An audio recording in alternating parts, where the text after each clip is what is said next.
सतनाम साहिब बंदगी सभी भक्त आत्माओं को, सभी साधु संत समाज को। आज हम आपको बतलाएंगे, एक भक्त का सवाल है और बहुत अच्छा ही सवाल है, इसलिए हम आपके सामने उनके सवाल को दर्शाते हैं और उसके बाद उसका अनुवाद भी समझाते हैं। एक अमुक सदस्य ने, जो अपनी संस्था में जुड़े तो नहीं हैं, परंतु उनका सवाल हमको बहुत अच्छा लगा। जिन्होंने कहा है कि संसार में सबसे कीमती वस्तु क्या है? सबसे कीमती वस्तु इस संसार में सबसे कीमती वस्तु क्या है? हमने उन्हें बताया है कि वो सबसे कीमती वस्तु आप हैं। और आप का मतलब क्या है, यहाँ भी हम आपको समझा देते हैं। आप का मतलब वो नहीं जो दिख रहा है, आप का मतलब होता है आत्मा। इस संसार में सबसे कीमती वस्तु आत्मा प्रथम है। आत्मा ना हो तो इस शरीर का भी कोई महत्व नहीं है। आत्मा के बाद फिर दूसरी सबसे कीमती वस्तु है तो नर तन है, नर का देह। क्यों? क्योंकि नर देह जो है मोक्ष भोग दोनों का ही स्थान है। बाकी समस्त संसार में सकल योनियां केवल 84 के दुख बंधन मात्र हैं, जिसमें मुक्ति का कोई रास्ता नहीं खुला हुआ होता है, परंतु मानव तन में ये रास्ता खुला हुआ होता है। इसलिए दूसरा जो अमूलक वस्तु इस संसार में है तो ये मानुष तन है, ठीक है।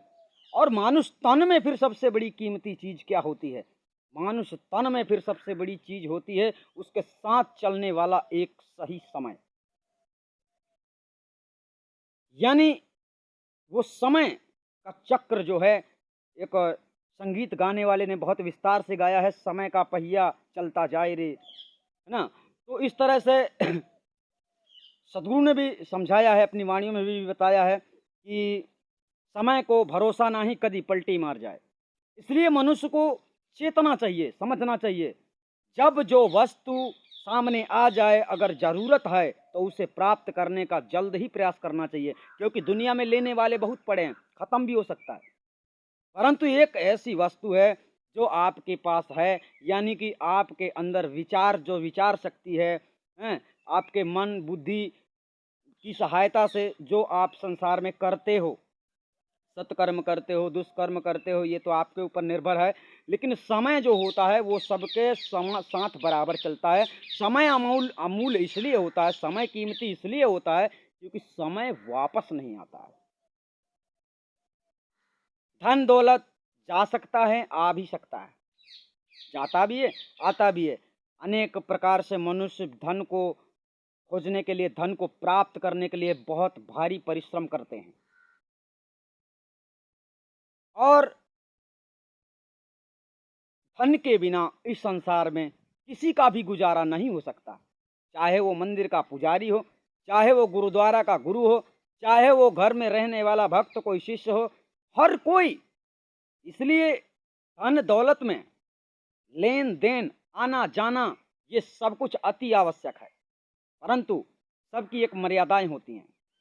एक वस्तु है, आइए हम यहाँ पर थोड़ा सा समझाई देते हैं आपको कि एक वस्तु है, जो वस्तु आपको किसी दुकान में मिलता है और वह वस्तु आपको अति आवश्यक है, यानी आपको निश्चित रूप से चाहिए, और वो वस्तु आपको कहीं नहीं मिल रही है,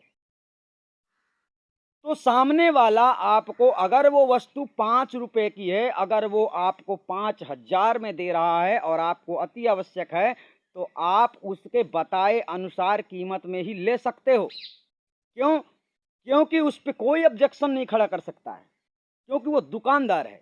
आपको सौदा पटता है तो आप ले सकते हैं, नहीं पटता है तो मत लीजिए। ना तो आप उस पर केस कर सकते हैं, ना कुछ कर सकते हैं, क्योंकि उसे बेचना ही नहीं है वो चीज। जब वो बोल देगा मुझे देना ही नहीं है, तो क्या करोगे? इसलिए दुकानों में अक्सर ऐसा भी होता है, जब लोग बहसा बहसी करते हैं तो कुछ दुकानदार तो दुकान खोल कर बैठा है, वैसे ग्राहक देवता होते हैं, परंतु ग्राहकों को कभी कभी ऐसा घमंड आ जाता है, उनको बहस करने की आदत होती है, बहुत कचूमड़ होते हैं, मतलब कि ऐसा होते हैं कि ये कमाने ना पाए, 2-4 रुपया कमाए। जबकि दुकानदार बैठता है कमाने के लिए तो ऐसे नहीं बैठता है, वो बहुत सोच कर बैठता है, तो उसके पास कितने ग्राहक आते जाते रहते हैं। तो वो जो बहसा बहसी करने वाले लोग होते हैं, उन लोगों से जब दुकानदार तंग हो जाते हैं तो क्या बोलते हैं, हट जाओ, हमें सामान नहीं देना, नहीं धंधा करना, ऐसा बोलते हैं। तो इस तरह से अगले मनुष्य का घमंड चूर हो जाता है और वो वस्तु को नहीं ले पाता है। उसके पास धन तो होता है परंतु वो ले ही नहीं सकता। क्यों? क्योंकि उसने दुष्कर्म कर दिया, एक नियम के विरुद्ध कार्य कर दिया। वैसे भी दुकानों में, बड़ी बड़ी दुकानों में अब ऐसा नियम चलने लगा है जहां रेट ना तो घटता है और ना तो बढ़ता है, जो फिक्स होता है वही मिलता है। यानी जो आप उसने बिल बनाकर दे दिया, बिल फाड़ के वो आपको चुकाना है। ये होती है बड़ी दुकानों का क्रेडिट, यानी वो भैंसा भैंसी से मुक्त रहते हैं। तो यहाँ पर आप लोगों के लिए वो बात नहीं बतलाई जा रही, एक उदाहरण समझाया जा रहा है कि कोई भी वस्तु संसार में, तो यह बात निश्चित है आपको इतना समझ में आज तक नहीं आया होगा कि आदि अनादि मुक्ति पंथ में इतना टाइट क्यों है और कहीं भी कुछ नहीं लग रहा है। कारण क्या है? कारण यही है कि जो सदगुरु का आदेश है, उस आदेश के अनुसार इस संसार में कहीं भी आपको मुक्ति का पूर्ण भेद नहीं मिल पा रहा है, कभी नहीं मिलेगा। यानी हम तो आपको कहते हैं कि आप भटकिए, यानी पहले जाइए, सब जगहों में जाइए, खोजिए, मिल जाए तो ग्रहण कीजिए, और नहीं मिलता है तो आप यहाँ पर आ जाइए। तो यहाँ पर आपको किसी प्रकार से प्रेशर नहीं दिया जाता है। सेवा का जो रास्ता खोला गया है वो सेवा समझ लो, आप किसी सौदे को ग्रहण करने वाले हो। ये सौदा ही है, ये नाम का सौदा है। संतों का खजाना, संतों का ज्ञान ही धन होता है। तो उस धन को आप, उस धन को प्राप्त करने के लिए आप यानी कि प्रपंच करोगे, बहस करोगे, तो क्या शायद आपको मिल सकता है? गारंटी नहीं है। क्यों? क्योंकि वह धन, जो धन की जरूरत आपको है, निज धन की जरूरत जो आपको है, यह धन जो है आपको दुकानों में नहीं मिल सकता है, किसी कीमत में नहीं मिल सकता है, और संतों के पास शीश देने से मिल सकता है। तो संतों की सेवा से जब आप संतों की सेवा में लग जाते हैं तो संत प्रसन्न हो जाते हैं, तो कुछ भी दे सकते हैं। और संतों के विपरीत चले तो संत देखो इस संसार से, माया बंधन से मुक्त होते हैं। मुक्त का मतलब होता है हम संसार में, आप हमें देख रहे हैं परंतु हम संसार की भांति अपनी बुद्धि विचार को नहीं रखते हैं। हम संसार में ही रहते हैं, संसार के जैसे ही चलते हैं, परंतु हमारी बुद्धि संसार से मुक्त रहती है। यानी क्या होना चाहिए, ये नहीं होना चाहिए, ये खाना है, वो पहनना है, वो ओढ़ना है, वो हंसना है, वो गाना है, ये सारी चीजें संत की प्रवृत्ति में नहीं आती है। क्यों? क्योंकि संतों का स्थान सदगुरु ने अधर में बतलाया है, और अधर में बतला देना केवल संत नहीं पहुंच जाता है। जब संत माया के वशीभूत हो जाता है तो संत अनाप शनाप गड़बड़ सड़बड़ बोलने लगता है। यानी संतों को भी माया नहीं छोड़ती है, ये ध्यान रखना। उस बात का डर जितना तुम्हें तो नहीं होगा, क्योंकि तुम्हारे अंदर प्रलोभ हो सकता है इसलिए नहीं होगा, लेकिन हम स्वयं, एक संत स्वयं ही डरता है कि माया मेरे पास ना रुके। तो संतों को माया की आवश्यकता वास्तव में नहीं होती है। क्यों? क्योंकि संतों के पास भी हाथ पैर होता है, संत भी कमा सकते हैं और खा सकते हैं। तुम्हारे दिए हुए टुकड़ों पे पलने वाले संत नहीं होते हैं। हमारे कहने का तात्पर्य हमें यह समझाना है कि जब तुम किसी से कुछ प्राप्त करना चाहते हो तो कुछ देना भी सीखो, और वही हमने सेवा का आधार बनाया है, जिसे दुनिया वाले लोग, ना समझ लोग, लूटने का माजरा समझ रहे हैं। तो जिसे यहाँ लगता है कि यहाँ लूटा जा रहा है, वो आज ही नहीं कभी ना आए, और वो तो आज से ही सत्संग सुनना बंद कर दे, क्योंकि जब उसे लुटेरा यहाँ नजर आ रहा है तो यहाँ हर ज्ञान लूटने के माध्यम से ही सुनाया जाता होगा। परंतु जिसे जीव बंधन मुक्ति का रहस्य मालूम है, जिसने उस रहस्य को जाना है, उस भेद को समझा है, और इस जीवन में जिसने अपना समय गुजारा है, समय के साथ साथ धन दौलत सब कुछ खोया है, वही आपको सामने से बतला रहा है कि आपको क्या करने में आप कामयाब हो सकते हैं। सेवा का मतलब आपका लूटना नहीं होता है। सेवा का मतलब होता है, और ये सेवा हमें अपने से नहीं पढ़ा रहे हैं, ये सदगुरु पढ़ाते आए हैं। क्योंकि सेवा एक रास्ता है, आपका एक रास्ता है सेवा, जिससे लेना देना बन सकता है। मतलब आपको हमसे कोई मतलब नहीं है, हम आपसे कुछ नहीं चाहते हैं, तो आप हमसे क्यों कुछ चाहते हैं, ये यहाँ समझने वाली बात है। मान लीजिए आपसे हम कुछ नहीं चाहते हैं, तो आप हमसे क्यों कुछ चाहते हैं? तो हमारी बात यहाँ पर छोड़ दीजिए, हम आपको सही रास्ता में चलाने के लिए सारे मार्ग खोल रहे हैं। इसलिए नहीं कि तुम हमको कुछ दो तब हमसे तुम कुछ लो, तुम हमको कुछ मत दो, परंतु अगर सत्य वचन बोल सकते हो, सत्य राह पे चल सकते हो, अपने आप हमारे बता देने पर, तो हम आपसे कभी कुछ किसी से कभी मांगने वाले नहीं हैं। परंतु वही बात है कि सत्य पे चल पाना सरल नहीं है। हमने कई बार अपने वचनों में अपने ही शब्दों में कहा है कि इस संसार में कोई भी ऐसा व्यक्ति मिल जाए जो हमसे केवल 5 मिनट तक सत्य की बात कर सकता है। यानी सत्य की बात करने का मतलब ये नहीं होता है कि बोले जाओ बड़बड़ बड़बड़। जो अपने जिंदगी में सत्य को ग्रहण किया है, जो जिसने अपने जीवन में सत्य को ग्रहण किया है, वह मान बढ़ाई के कारण सत्य को नहीं छोड़ेगा।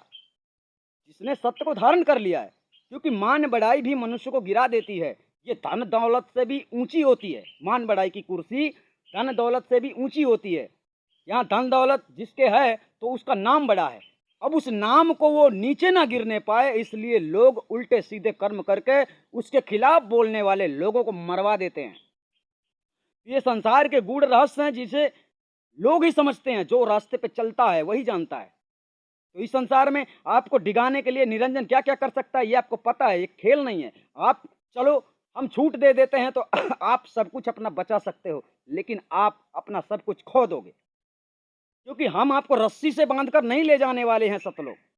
हम आपको उस रास्ते पर चलाने वाले हैं जिस रास्ते पे तुम अकेले भी चलोगे ना तो तुम्हें भय नहीं होगा और किसी की ताकत नहीं होगी कि तुम्हारे रास्ते पे आकर वो तुम्हारा रास्ता बदल दे। इसलिए आदि अनादि मुक्ति पंथ का गूढ़ रहस्य बहुत कुछ हटके है।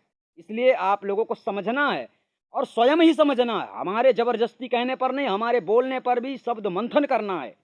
ऐसा नहीं है कि हम बोलते जा रहे हैं और आप सुनते जा रहे हैं। आपके भेजे में, दिमाग में, बुद्धि में केवल वो बात घुसती है जो बात फ्री में मिल रही है। कहने का तात्पर्य जिस बात में आपको कोई असर नहीं होता है, ये जो फ्री वाली बात होती है। आपको हम बता देते हैं कि बाजारों में बहुत ठेलिया लगे होते हैं, तो वहाँ ठेलिया में कैसे लोग जाते हैं?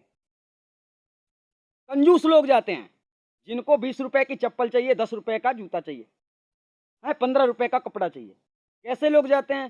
परंतु ये जो संसार में जो विशेष महापुरुष होते हैं, जिनको जिनको विवेक ज्ञान, जिनको जो अति आवश्यक परमात्मा की प्राप्ति जो अति आवश्यक समझते हैं कि यह कार्य हमारा अति आवश्यक है, तो वो उनके सिद्धांत तो ऐसे होते हैं कि चलो मैं, मेरा घर, मेरा द्वार, मेरा सब कुछ मैं तुम्हारे नाम कर देता हूं, मेरा जो कार्य है वो तुम पूरा कर दो।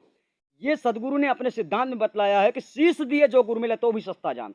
यहाँ पर आपको उदाहरण के लिए बतलाया जा रहा है। आपको ऐसा कभी नहीं होगा आदि अनादि मुक्ति पंथ में कि आपका नाम सब कुछ आपका ले लिया जाएगा और ऐसा किया जाएगा। ऐसा कुछ भी नहीं है। हमारे रास्ता खोलने का मतलब ये है कि आप लोग सत्य मार्ग पर चल सको। यह एक छोटी सी परीक्षण के रूप में आपकी सेवा आती है। जो सेवा आप लोग करते हैं, जो कुछ लोग स्वयं से करते हैं, तो कुछ लोग कहने पे करते हैं। हालांकि यहाँ पर से आपको कभी भी आदेश नहीं मिलता है। आदेश यही है जो हम वीडियो के माध्यम से आप लोगों तक पहुँचाते हैं। ठीक है, तो यहाँ पर हमें आपको एक रहस्य जो बताना था, विशेष रूप से कीमती वस्तु क्या है, तो हमने आपको बतलाया। क्योंकि आत्मा नहीं हो तो शरीर का कोई अर्थ नहीं। शरीर ना हो तो फिर ये संसार का कोई अर्थ नहीं, क्योंकि तुम्हारा शरीर जब तक है तब तक तुम्हारे लिए संसार है। जब तक शरीर है तब तक संसार है। शरीर नहीं तो संसार नहीं। यह शरीर एक सृष्टि है, ठीक है, और इस सृष्टि से तुम्हें छूटना है। और इस सृष्टि से छुड़ाने वाला गुरु है, तो वो तो तुम्हें क्या दे रहा है यहाँ भी समझो, और तुम उसे क्या दे सकते हो यहाँ भी समझो। गुरु मांग नहीं सकता, ये उसका धर्म है। साधु का धर्म खत्म हो जाता है साधु अगर किसी से भीख मांगता है तो। आप लोग समझ गए होंगे। सतनाम साहिब बंदगी। हम आपको फिर मिलेंगे अगले वीडियो के साथ में। अगर आपको वीडियो पसंद आया हो तो लाइक, शेयर, कमेंट जरूर करें, ताकि हमें इस बात की जानकारी हो कि आप लोगों को ऐसे वीडियो पसंद आते हैं और आप लोगों के ज्ञान समझ में आता है। इसलिए लाइक, कमेंट या शेयर जरूर करना चाहिए, ताकि अगर आप समझ गए तो अगले को भी यह बात समझना अति आवश्यक है। अर्थात मोक्ष प्राप्ति के लिए आप लोगों के अंदर लोभ माया से मुक्ति होना अति आवश्यक है। इसलिए सोच समझकर कदम बढ़ाएं। सतनाम साहिब बंदगी।